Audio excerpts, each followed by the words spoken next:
Last year, the Grandview Wolves boys soccer won the program's first state title off the backs of Shabby City and Will Lujan. We sat down with them to ask them what their expectations were coming into this season. Well, I was expecting to have a solid season. Coming into the season, we had a lot of high hopes. I mean, we're riding off a state championship win, so our goal was kind of followed it up. So we made an acronym called WAR. Our goal was to go to war every game. WAR was actually to win a ring or win another ring. So our goal was obviously win another ring. Winning league was always a goal, and so that was what we were aiming for mostly. And we were trying to go for the two-peat. We knew that whatever it did, everyone had a target on our heads, so it was going to be a tough season anyway.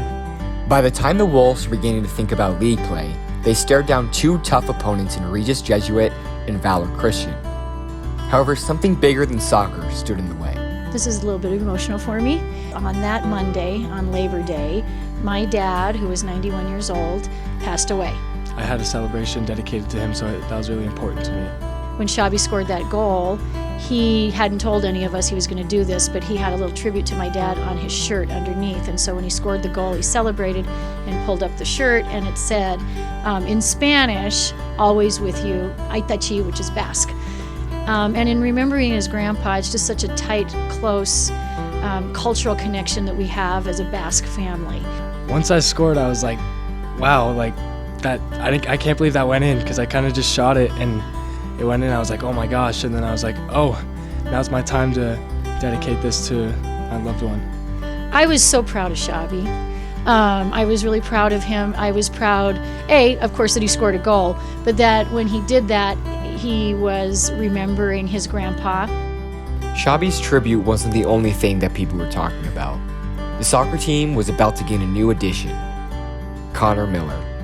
I am a part of the Colorado Rapids organization. Part of the reason is that the academy season ran through when the Grandview season was, so there was no real time. The other part was I signed a contract every year to the academy. As part of that deal, I couldn't play for anyone else. One of the big things that I found when I started playing was that I was having a lot more fun than I normally do at the Rapids.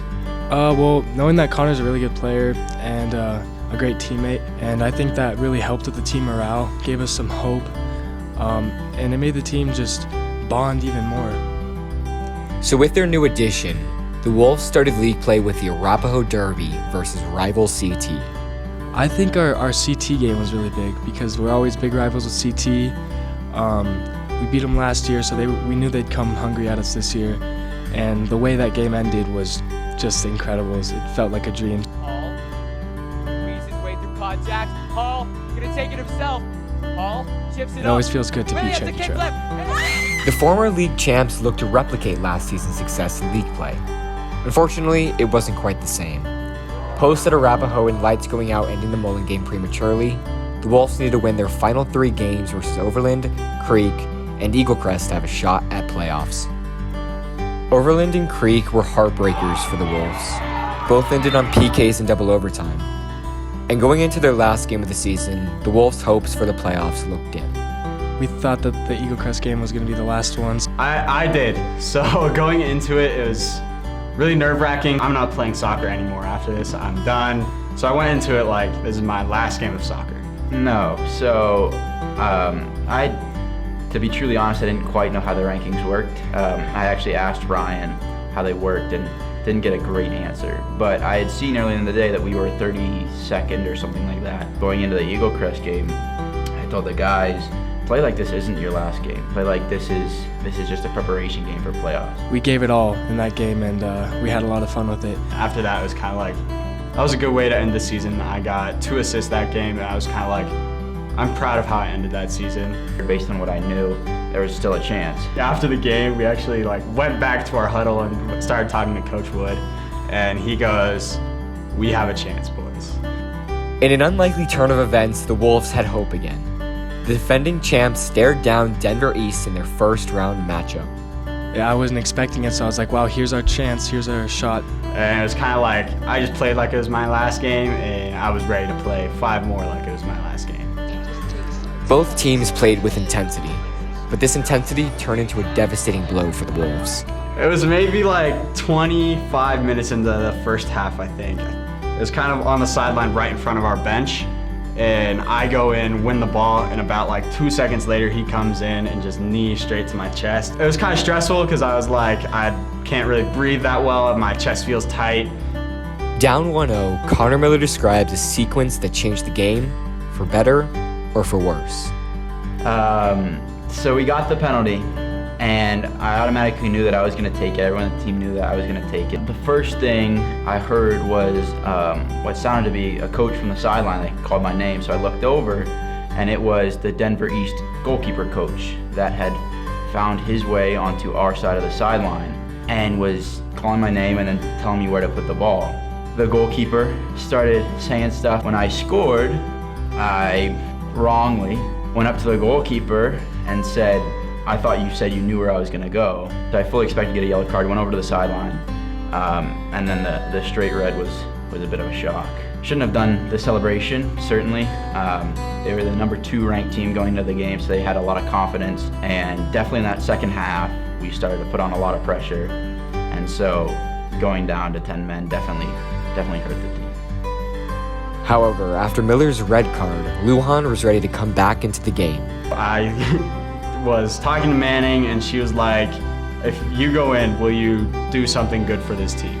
10 minutes left in the second half, I was like, I'm warming up, I'm playing at least the last 5 minutes of my last game. Soccer is a game of inches, a game of seconds, and all Grandview needed was 10. So I was on the bench because I came off because I was cramping. I was just like, okay, like 10 seconds left, like I'm gonna go back in overtime probably, we'll see what we can do. It was kind of like survive until overtime. And I just saw a guy from East High School just top of the box, shot it. Nicky picks up his hands to push it up and over, and it ends up like hitting his hands almost and just dying, and it drops in the goal. Goalkeeper got a hand on it, but it still bounced in. Unfortunately, it was I was in shock. I was upset.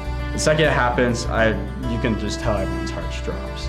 And it was kind of a bit of a sinking feeling. Everything goes quiet. All you hear is Denver East fans like screaming, and no one's talking on our team. My heart didn't drop. For some reason, I just had a little bit of hope. Shook hands with their players. I was obviously starting to cry. It was my last game. Didn't want to end it like that. We went over and just thanked the fans, and went over to the stands, and my mom, and I could see her, she was waiting to hug me, and just broke down. But also a sinking feeling in the fact that players like Will Lujan, that was going to be their last game of soccer ever. A truly heartbreaking finish to the season. A season of loss more than what was just on the score sheet. A season of hopes that seemed so close, yet somehow so far away at the same time. We'll leave you with Connor Miller's Shabby Cities and Will Lujan's reflections on the season. I'm Jake Chow with GVTV. The main goal is to play with a bunch of guys that I like, and also to play in front of the school and to give people something to cheer about. To be honest, I'm pretty happy with it. Like obviously we had bigger goals and we wanted to win more, but as a team, I think we bonded really well. There were times when you'd just be in the hallway with them, and like you just see them, and it's just a simple like, hey, what's up? We had some great experiences, winning or losing. Almost everyone seemed to like want it with all their hearts. And yes, I did want to win. I wanted to win the whole thing. But when I look back at it, I really don't have any regrets. It's not as good as winning a state title, but it was a very fun season. We became a family this year, and that was really important to me and my teammates. And I won't complain about it being my last season. Like, it's a good way to go out.